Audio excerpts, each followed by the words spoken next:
The world never plays fair. No matter how hard you work, someone will waste your time with empty meetings.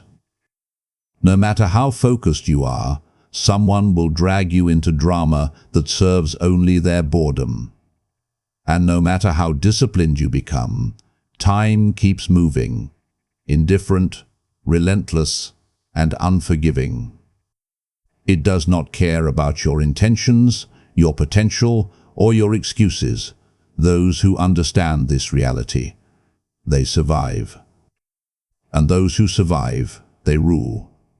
Not by shouting the loudest or working the longest, but by mastering the one resource that cannot be replenished, time. While others spin in circles of reaction, you learn to move with surgical precision. You stop begging for attention and start commanding outcomes. That's not arrogance. That's adaptation. This is what I call temporal dominance, the ruthless economics of time, weaponized through awareness, control, and silence. It's not about hustling yourself into burnout. It's about cutting waste with the calm of a surgeon, observing cycles like a predator, and never revealing your full hand until the moment demands it. Temporal dominance means you treat every second as a scarce asset because it is, and you deploy it like currency in a world that trades in distraction. But before we dive deep, let me be crystal clear. This is not a manual for exploitation. This is armor. In a world designed to steal your attention, your energy, and your future, temporal dominance is your right to self-defense. You're not here to manipulate time. You're here to refuse to be manipulated by it. You're about to learn how to stop being time's victim and start becoming its architect. Drop this affirmation in the comments. I reclaim my seconds. Now let's unlock the secrets before time runs out. You're never truly in control of your time if you confuse motion with progress. Running around checking boxes, replying to every message, attending every meeting, it looks like productivity, but it's often just performance. Real power doesn't announce itself with frantic energy. It operates in stillness with clear intent. You don't need to prove you're working. You need to ensure your work moves you forward toward influence, freedom, or leverage. Everything else is theater, Machiavelli once said. Men judge generally more by the eye than by the hand, for everybody can see and few can feel. Everyone sees what you appear to be. Few really know what you are. Here's the psychology behind the illusion of busyness. Human beings are wired to equate visible effort with value. Your boss sees you logging late hours and assumes dedication. Your friends see you juggling 5 projects and assume ambition. But none of them see the cost, the mental fatigue, the missed opportunities, the slow erosion of your strategic clarity. You become a character in your own life, the hard worker, the reliable one, the always available. And that role? It's a trap. Because once you're cast in it, people begin to treat your time as public property. They schedule you without asking. They dump emotional labor on you without warning. They assume your presence is guaranteed and your silence is permission. Think about the last time someone said, "You're always so busy. Did you feel proud?" Or exhausted? Most people wear busyness like a badge of honor because they've been taught that self-worth equals output. But in the ruthless economics of time, output without direction is waste. Let's say your coworker spends 10 hours in meetings, sends 50 emails, and brags about her packed calendar. Meanwhile, you spend 2 hours drafting a proposal that gets your team a promotion and then disappear for the afternoon. Who created more value? Who preserved more energy? Who retained more control? The answer isn't close, but perception might fool everyone else. Most people signal productivity through noise, constant updates, visible stress, endless activity. They equate full calendars with importance.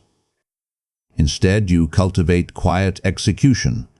You let results speak while you conserve your presence. You decline meetings unless they serve your timeline. You batch communication, so you're not reacting every 15 minutes. You understand that the most dangerous thief isn't the one who steals your money. It's the one who steals your attention and sells it back to you as urgency. This doesn't mean you become lazy or disengaged. The key principle here is strategic invisibility. In professional settings, you show up only when your presence shifts outcomes. In personal life, you stop offering your time as emotional collateral, no more. Just 5 minutes that turns into an hour of venting. In social circles, you avoid the drama treadmill that feeds on recycled gossip and manufactured crises. What happens when you master this? People begin to treat your time as rare. They prepare before asking. They respect boundaries. They assume your silence means you're working on something important, which increasingly you are, but never confuse stillness with passivity. Detachment isn't avoidance, it's precision. You're not withdrawing from life, you're filtering it. You're no longer letting random demands dictate your rhythm. You've declared internal sovereignty. And in a world addicted to distraction, that alone makes you dangerous. Never adopt busyness as identity. If you do, you'll trade your future for applause in the present. This doesn't mean being cold or uncaring, but it does mean caring enough about your own mission to protect it fiercely. Remember, motion without direction is just another form of surrender. You don't gain power by filling every gap with words. You gain it by refusing to explain yourself unnecessarily. Silence isn't emptiness, it's calculated restraint. In conversations, negotiations, and even casual interactions, the one who speaks last often controls the tempo. The one who withholds reaction dictates the emotional climate. And the one who refuses to justify their time becomes untouchable. You don't need to prove your worth with constant updates. Let your absence speak. Let your timing mystify. Let your silence unsettle, because that's where real influence begins, Machiavelli once said. It is better to be feared than loved if you cannot be both. But silence can make you both feared and loved, depending on who's watching. Here's the psychology behind strategic silence. Human beings are deeply uncomfortable with ambiguity. When you don't react, they scramble to interpret. When you don't explain, they invent reasons, often assuming you're more competent, more in control, or more dangerous than you actually are. That gap between their assumption and your reality, that's your leverage. Think about the last time someone sent you a passive-aggressive message like, "Guess you're too busy to reply." Most people panic and over-explain. "Sorry, I was swamped. My dog was sick, I'll make it up." But that response hands power to the other person. It validates their narrative. Instead, what if you waited 16 hours, then replied with one line, "All good? No apology?" No justification, just calm re-entry. Suddenly, you're not the flustered one. They're the insecure one. You shifted the frame without raising your voice. Let's say your boss asks why you missed a deadline. Most people immediately flood the room with excuses. My internet was down, the client changed the scope, I had 3 other fires. But the strategically silent don't defend. They acknowledge, then pivot, Next delivery lands. Thursday at 9 a.m. with double the value. No drama, no self-abasement. Just certainty. That silence around the why forces the other person to fill the void, and they'll often conclude you are handling something important, not failing. Most people treat silence as awkward. They rush to fill it with chatter, reassurance, or confession. They think being open means revealing everything in real time. But you understand that information is currency, and silence is how you preserve its value. Instead of blurting out your plans, you let people wonder. Instead of defending your boundaries, you enforce them quietly. Notice the difference. One makes you predictable, the other makes you formidable. This doesn't mean you become a ghost. In professional settings, you use silence to reset expectations, delaying responses until the other person reevaluates their urgency. In personal life, you stop giving live commentary on your decisions. I'm cancelling plans because I need space becomes I'll be offline this weekend. In social dynamics, you let rumors swirl rather than correct every misperception, because correcting them gives them oxygen. What happens when you master this? People stop demanding immediate access. They begin to prepare before approaching you. They assume you're quiet means you're plotting, not procrastinating. But here's the balance. Silence as strategy isn't the same as emotional withdrawal. You're not shutting down. You're choosing when, how, and to whom you reveal your thinking. This doesn't mean being cold or uncaring, but it does mean caring more about your mission than about being liked in the moment. Never let your silence become a prison of avoidance. Use it as a scalpel, not a shield, remember. The most powerful people aren't the ones who speak the most. They're the ones whose silence makes others lean in. You cannot master time if you are always visible.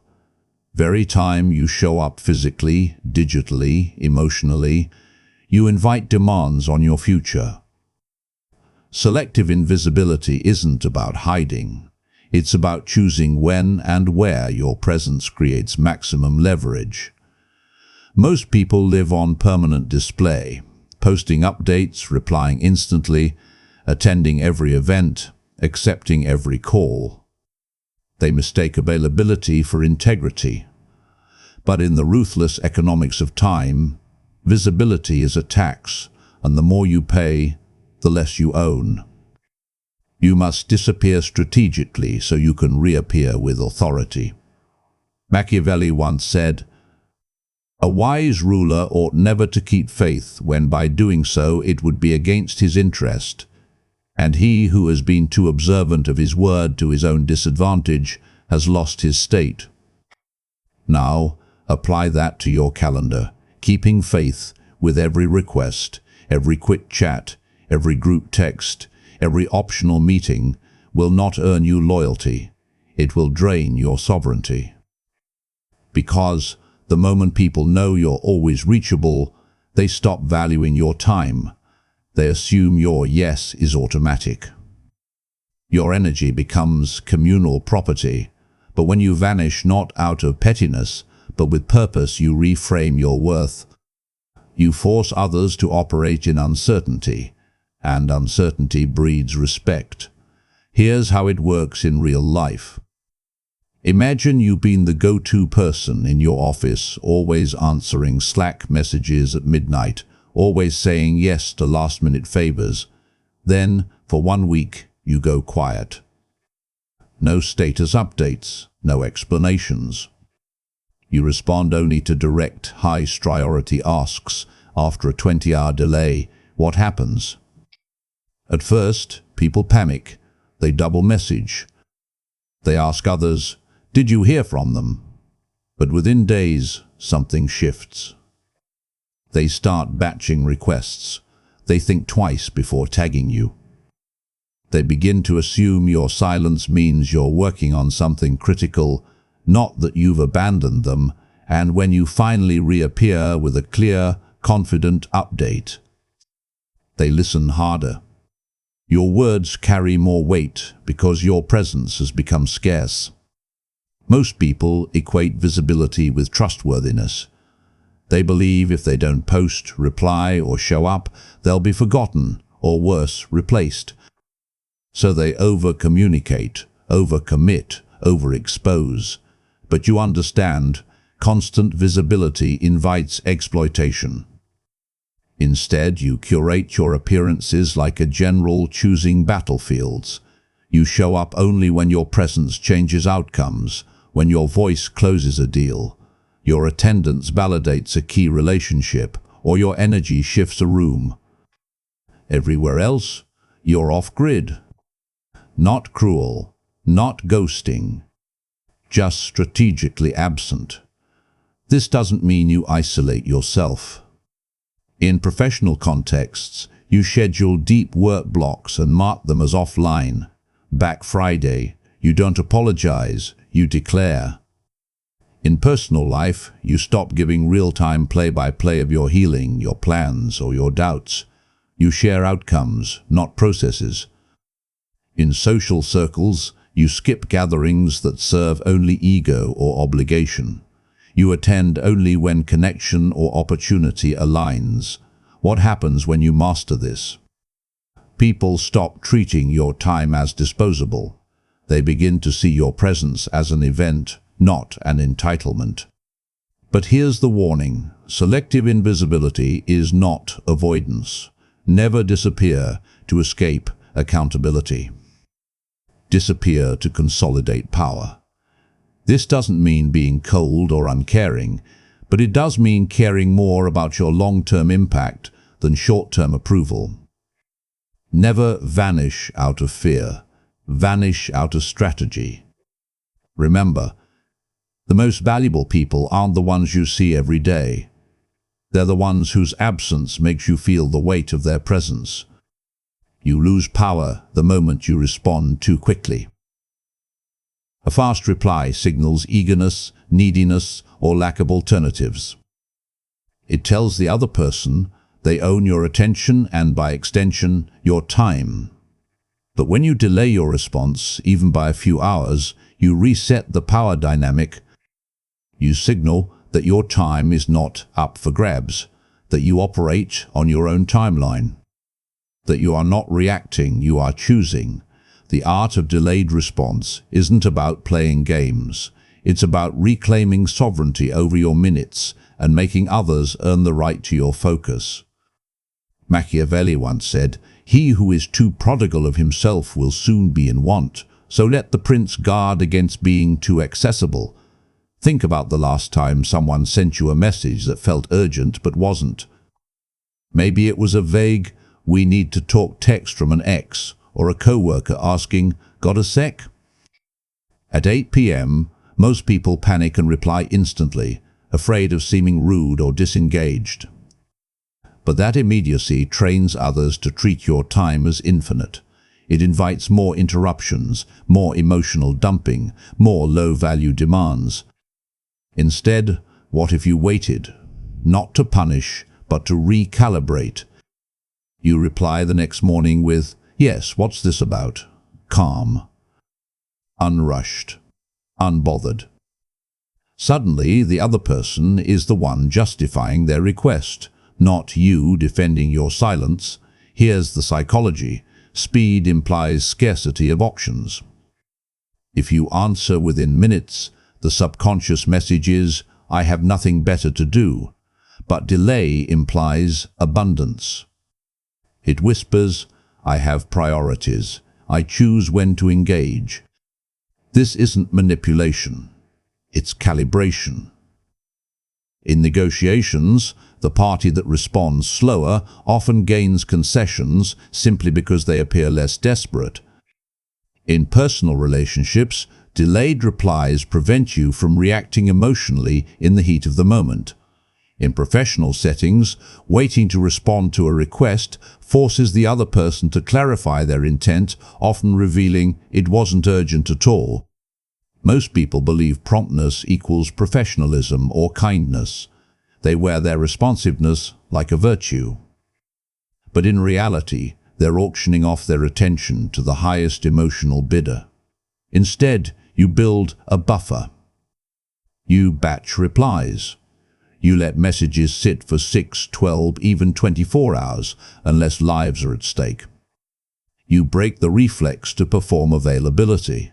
Notice the difference. One makes you a servant of others' timelines. The other makes you the architect of your own. This doesn't mean you become unreliable. The key principle here is intentional latency.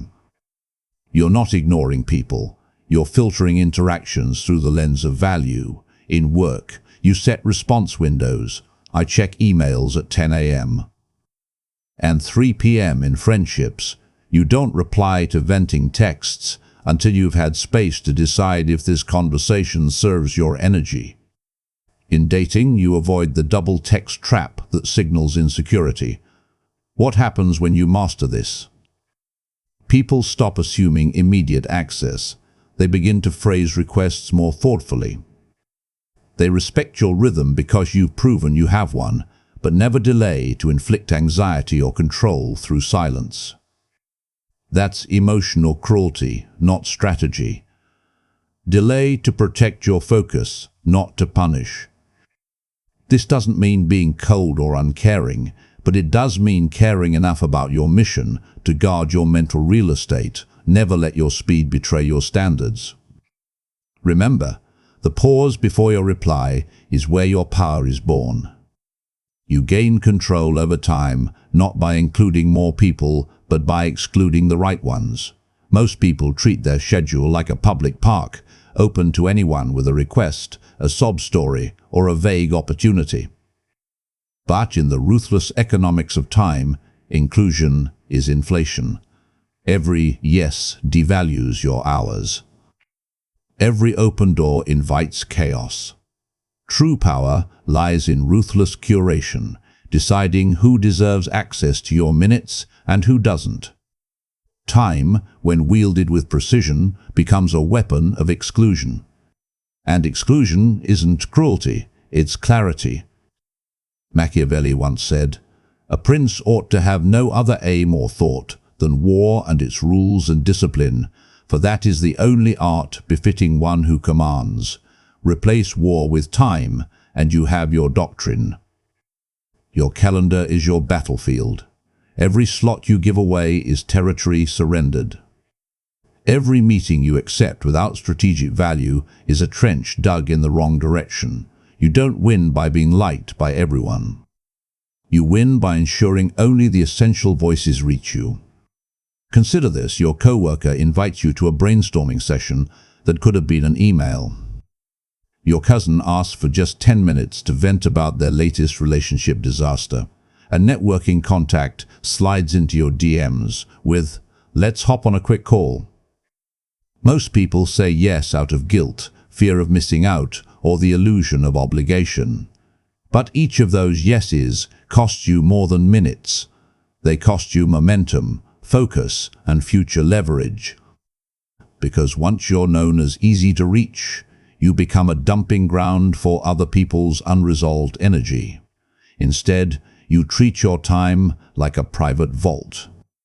You don't explain why you're declining. You simply don't offer access. You don't say, "I'm too busy." You say, "I don't take unscheduled calls." You don't apologize for missing a social event. You simply aren't there. And over time, people stop asking. Not because you're harsh, but because your boundaries are consistent. Scarcity creates perceived value. When your time is hard to get, people assume it must be valuable.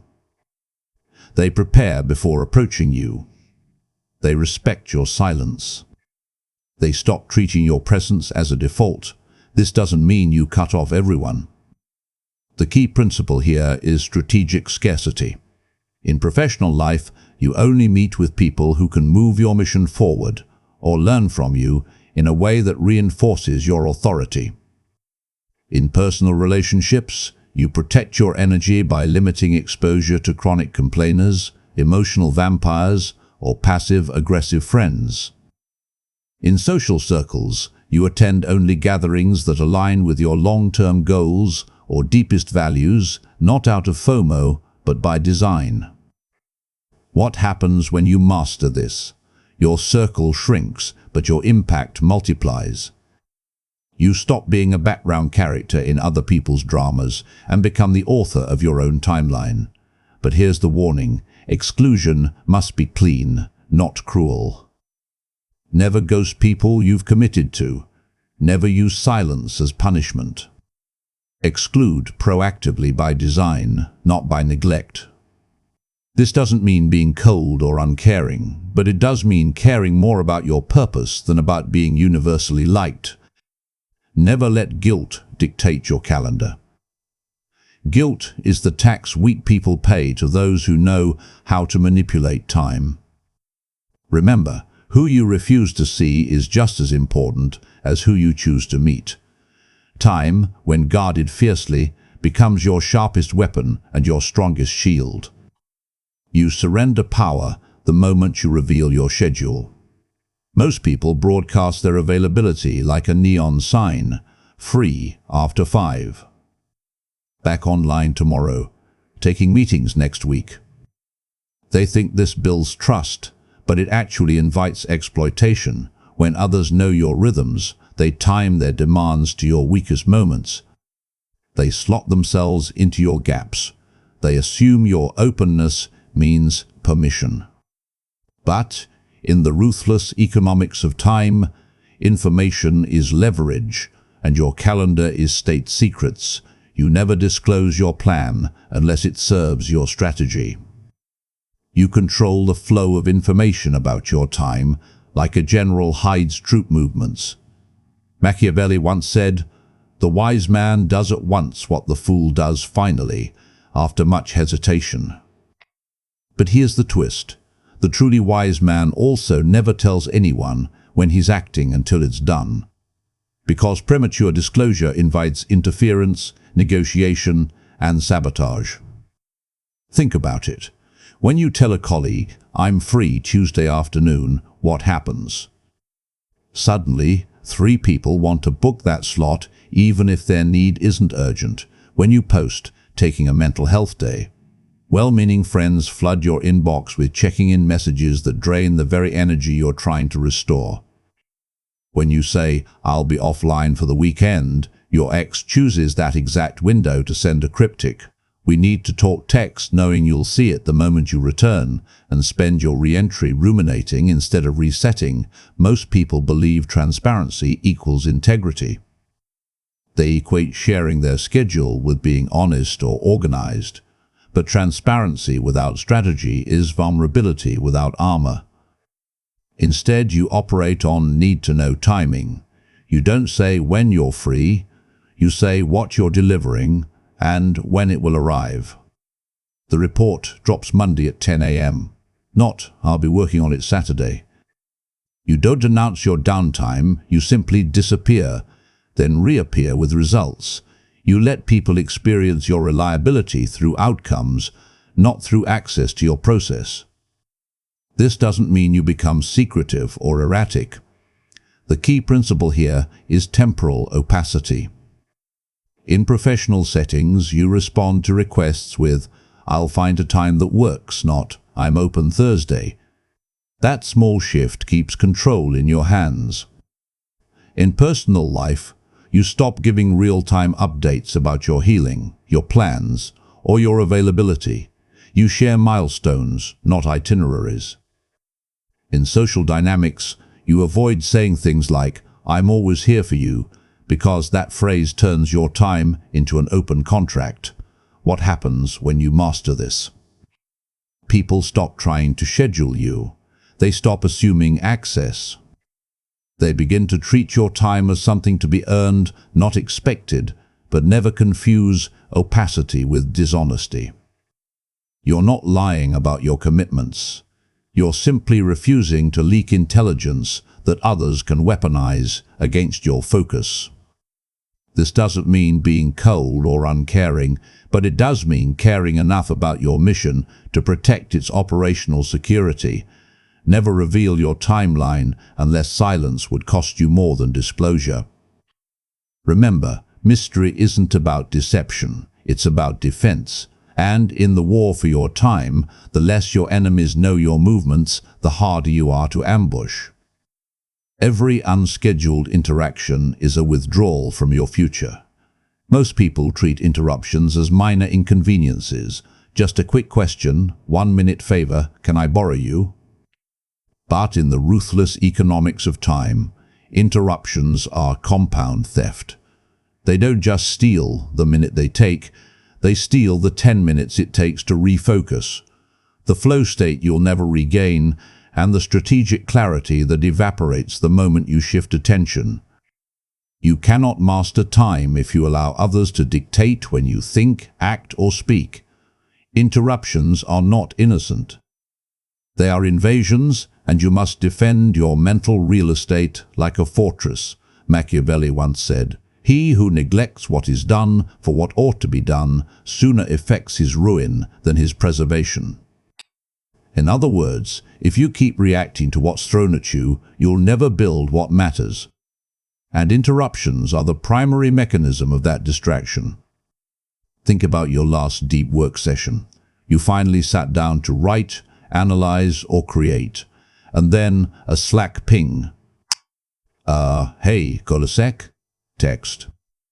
A co-worker walking by with, "I just need your opinion real quick." You said yes. You were polite, and in that moment, you traded high-value focus for low-value compliance. That single interruption didn't just cost 60 seconds, it cost you the entire architecture of concentration you'd spent 20 minutes building. And that loss compounds across days, weeks, years, until your potential becomes a ghost of what it could have been. Most people tolerate interruptions because they fear seeming rude, uncooperative, or aloof. They believe saying "not now" will damage relationships. But the truth: people respect boundaries more than they resent them once those boundaries are consistent. Instead of allowing constant breaches, you install protocols. You silence notifications after 9 a.m. You close your office door or put on headphones as a visual. Do not disturb signal. You train others by responding to unscheduled asks with, "Is this urgent? If not, I'll circle back during my comms window at 4. Notice the difference. One makes you a doormat, the other makes you a gatekeeper. This doesn't mean you become inaccessible. The key principle here is scheduled receptivity. You designate specific windows for input, 15 minutes at noon, 30 at 4, and protect all other time as sacred. In professional life, you communicate these windows clearly. "I check messages twice a day." Urgent issues only outside that. In personal relationships, you stop answering non-critical calls in real time. Let it go to voicemail. Reply when you're centered. In social settings, you mute group chats that thrive on chaos, not connection. What happens when you master this? Interruptions decrease by 80%. People learn to batch requests. And your output soars because your attention is no longer fragmented into useless shards. But here's the warning: never let your defense become defensiveness. Guard your time without guilt, but don't weaponize silence to punish. This doesn't mean being cold or uncaring, but it does mean caring more about your long-term contribution than short-term social approval. Never apologize for protecting your focus. Apologizing trains others to ignore your boundaries. Remember, an interruption isn't just a pause, it's a pivot away from your destiny, and every time you say "not now," you're saying yes to your future self. Let others believe you're idle while you're building. In the ruthless economics of time, perception is the cheapest form of leverage, and temporal deception is how you weaponize it. You don't announce your plans. You don't share your progress in real time. You allow people to underestimate your activity, your ambition, or your timeline, so that when you deliver, it lands like lightning. Most people feel compelled to prove they're doing something. They post updates, drop hints, seek validation. But that transparency invites sabotage, comparison, and premature judgment. True power operates in the shadows, not out of secrecy for its own sake, but because silence multiplies impact. Machiavelli once said, "It is not titles that honor men, but men that honor titles, and it is better to be silent and thought a fool than to speak and remove all doubt." Apply that to time. It's better to be assumed idle than to reveal your hand too soon. Consider historical examples. When Cesare Borgia prepared to seize Romagna, he didn't broadcast his troop movements. He let his enemies believe he was distracted, then struck with overwhelming speed. In modern terms, the startup founder who quietly builds for 2 years while peers chase viral fame. The writer who disappears from social media to finish a manuscript while others post daily writing journey reels.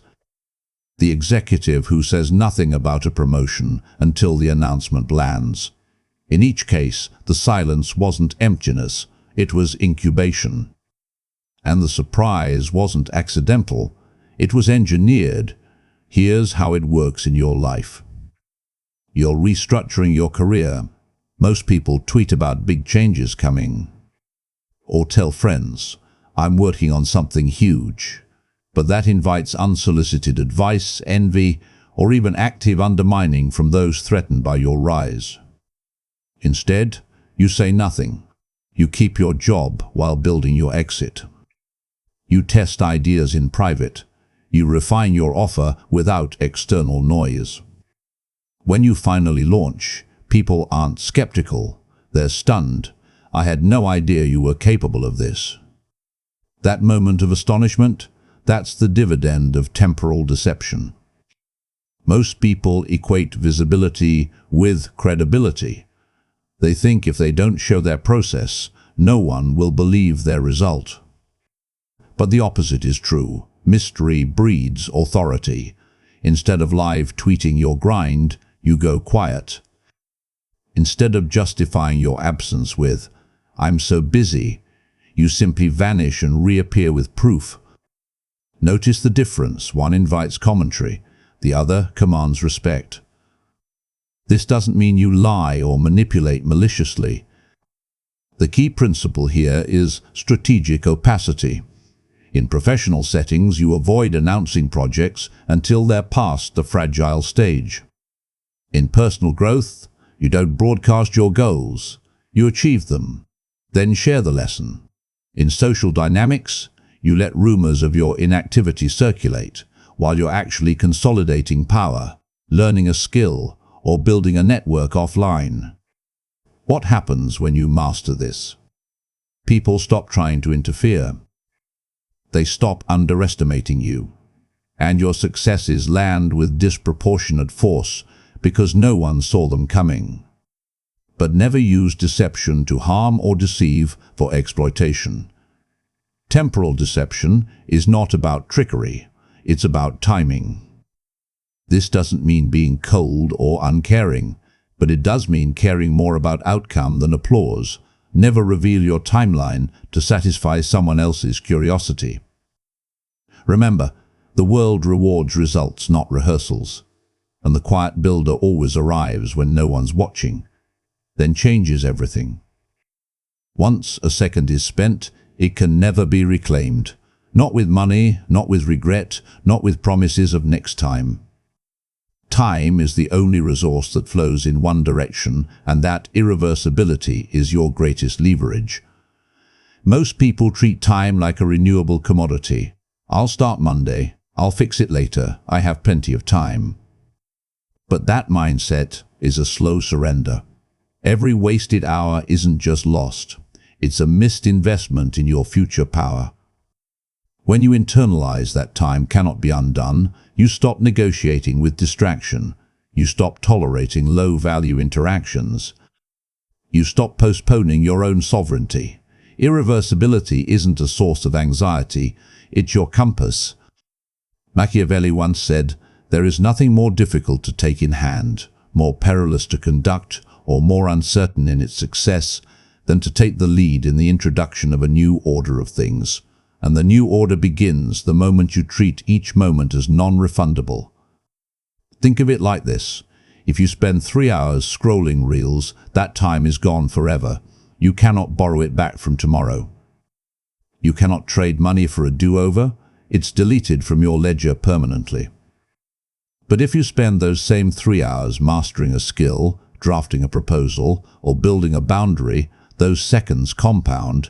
They become assets that generate future opportunities, income, or freedom. The difference isn't in the minutes. It's in how you assign their finality. Most people act as though time is elastic. They delay hard conversations, keep toxic people just in case, and postpone their vision for a better moment. But there is no better moment, only the one you're wasting right now. Instead, you operate with finality. You ask before every commitment, if I do this, what future version of me will I be creating? You delete apps that auction your attention. You end relationships that drain without reciprocity. You launch before you feel ready, because readiness is a myth sold to those who fear irreversibility. Notice the difference. One path keeps you waiting, the other makes you unstoppable. This doesn't mean you rush recklessly. The key principle here is irreversible action with strategic intent. In professional life, you stop exploring options and start executing one path with full force, knowing you can always pivot later, but never recover idle time. In personal development, you treat healing like a deadline-driven project. You book the therapist, set the boundary, do the work, because waiting only deepens the wound. In relationships, you stop giving one more chance to people who've shown you their character repeatedly. What happens when you master this? You stop living in potential and start living in proof. Your life becomes a series of closed loops, decisions made, actions taken, time honored. But here's the balance. Irreversibility should fuel discipline, not despair. Never let the finality of time paralyze you into inaction.